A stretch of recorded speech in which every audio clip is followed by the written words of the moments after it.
Hello guys, कैसे हैं आप सब। आई होप आप लोग अच्छे होंगे। गाइस 2023 आ चुका है, ठीक है। तो आज मैं आपको एचडीएफसी बैंक के बारे में बताने वाला हूं कुछ अपडेट।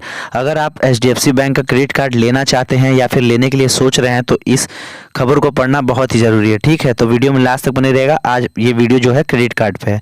महीने के अंत में कुछ अतिरिक्त कैश के लिए क्रेडिट कार्ड कैश अग्रिम आपके लिए सर्वोत्तम विकल्प हो सकता है। सबसे अच्छी बात यह है कि दस्तावेज जमा करने और बैंक से अनुमोदन के इंतजार किए बिना तत्काल धन प्राप्त होता है। आप जो राशि निकाल सकते हैं वह कार्ड जारीकर्ता द्वारा सौंपी गई कैश सीमा पर निर्भर करता है, जो कि कुल क्रेडिट सीमा का 1% होता है, ठीक है।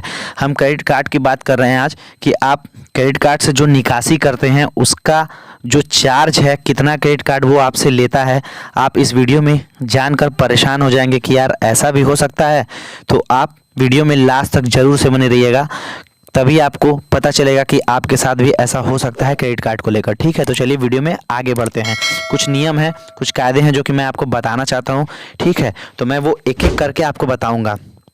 और अगर वीडियो पसंद लगेगी, हेल्पफुल लगेगी तो वीडियो को लाइक करके जाइएगा यार, ऐसे मजा आएगा, ठीक है। तो पहले बात कर लेते हैं क्रेडिट कार्ड शुल्क की, ठीक है। हालांकि यह समझा जाता है कि क्रेडिट कार्ड इंटरेस्ट और शुल्क के साथ आते हैं, ठीक है। जो क्रेडिट कार्ड है वो आपका इंटरेस्ट और शुल्क के साथ आता है। क्रेडिट कार्ड से कैश निकालना एक महंगा सौदा साबित हो सकता है। इन ऋणों के शुल्क यहाँ दिए गए हैं। मैं आपको उसका जो शुल्क है, जो भी चार्जेस लगता है वो मैं आपको बता देता हूँ, जो कि 2023 में अब आ चुके हैं और बहुत एक्स्ट्रा चार्जेस हैं। आप इसे ध्यान से देखिएगा। कैश एडवांस चार्जेस, अगर आप कभी अपने क्रेडिट कार्ड से कैश लेते हैं एडवांस में तो उसका चार्जेस कितना लगता है। देखिए, हर बार जब आप अपने क्रेडिट कार्ड का उपयोग करके कैश निकालते हैं तो शुल्क लिया जाता है, और आमतौर पर यह लेन देन राशि का 2.5% से लेकर 3% तक होता है। बतौर न्यूनतम राशि 250 रुपये से लेकर 500 रुपये तक होती है और बिलिंग स्टेटमेंट में परिलक्षित होती है। समझ रहे हैं आप। मतलब जितना भी कैश आप लेते हैं क्रेडिट कार्ड से या फिर एडवांस में जो लेते हैं आप कैश, उस पर आपका जो इंटरेस्ट ऑफ रेट है वो 2.5% से लेकर 3% तक लगता है। यानी कि 250 रुपये से लेकर 500 रुपये तक आपका इंटरेस्ट ऑफ रेट लगता है अगर आप एडवांस कैश उठाते हैं क्रेडिट कार्ड के थ्रू, ठीक है। अब जो इसका फाइनेंस चार्जेस है वो भी देख लेते हैं। नियमित क्रेडिट कार्ड ट्रांजेक्शन पर वित्त शुल्क लगता है और इसी तरह कैश निकासी पर भी शुल्क होती है। यह शुल्क ट्रांजैक्शन की तारीख से भुगतान किए जाने तक लगाया जाता है। मतलब आप जो है क्रेडिट कार्ड के थ्रू जिस दिन आप एडवांस पैसा लेंगे उस डेट से लेके और भुगतान जितने तारीख तक आप भुगतान करेंगे उतने तारीख तक आपका जो है इंटरेस्ट ऑफ रेट लगाया जाएगा। यानी कि आज आपने लिया है तो अगले 1 साल के अंदर अगर आपने उसे भरा है या फिर आपने 50 दिन के अंदर भरा है तो उसके बीच में जो इंटरेस्ट ऑफ रेट होगा वो आपको लगाया जाएगा। वो आपके इंटरेस्ट रेट आपको देना पड़ेगा, यानी कि वो आपके खाते से डिडक्ट होगा, ठीक है। अब यहाँ पे लिखा हुआ है इंटरेस्ट मासिक प्रतिशत दर पर लिया जाता है, ठीक है। महीने पर लिया जाता है। आमतौर पर 2.5% से 3% प्रति माह तक लिया जाता है। एचडीएफसी बैंक क्रेडिट कार्ड क्रमशः 1.99% से लेकर 3.5% और 23.88% लेकर 42% तक का मासिक और वार्षिक इंटरेस्ट रेट्स में से एक प्रदान करता है। सोच लीजिए कि इतना इंटरेस्ट ऑफ रेट लगता है। नियमित ट्रांजैक्शन के विपरीत कैश निकासी पर कोई इंटरेस्ट मुक्त अवधि नहीं है। शुल्क ट्रांजैक्शन के दिन से तब तक अर्जित होता है जब तक कि इसका पूरा भुगतान ना किया जा सके। आप समझ लीजिए कि अगर आपने